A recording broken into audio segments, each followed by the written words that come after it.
ஒரு இன்னைக்கு நான் என்ன சொல்லுவாங்க, நீங்கள் வந்து உங்கள் படத்தில் வில்லன்லாம் ஹேண்ட்ஸமாக இருக்காங்க, வில்லன்லாம் ஹீரோவோட அழகாக இருக்காங்களே எப்படின்னு சொல்லி. ஆனால் வில்லனை வந்து ஒரு ஹேண்ட்ஸமாக ஒத்துக்கிறதுக்கு வந்து ஒரு ஹீரோவுக்கு வந்து ஒரு பெரிய நம்பிக்கை வேணும். நீங்கள் அதை யோசிச்சு பார்த்தீங்கன்னா அதெல்லாம் அந்த ட்ரெண்டில் ஆரம்பித்தவர் கேப்டன் அவர்கள் தான். கேப்டன் அவரோட வில்லன்கள்லாம் பார்த்தீங்கன்னா பயங்கர அழகாக இருப்பாங்க. அதுக்கு முன்னாடிலாம் அப்படி இருக்கவே மாட்டாங்க. அந்த ட்ரெண்ட் ஆரம்பித்தது கேப்டன் அவர்கள் தான்.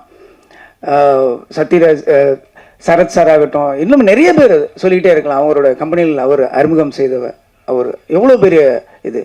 அதுக்கப்புறம் நான் கலைமணி சார்கிட்ட வந்து ஒர்க் பண்ணும்போது செட்டுக்கு போயிருக்கேன்.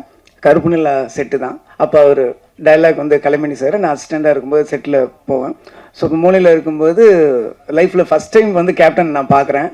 ஸோ அப்படியே பார்த்துட்டு இருக்கும்போது சும்மா சாதாரணமாக அப்படி இருந்துகிட்டு இருப்பார். ஸோ நின்றுட்டு இருக்கும்போது என் முன்னாடி ஒரு பிளேட் வந்துச்சு, சின்ன டம்ளரில் இருந்தது. என்னன்னு பார்த்தா ஸோ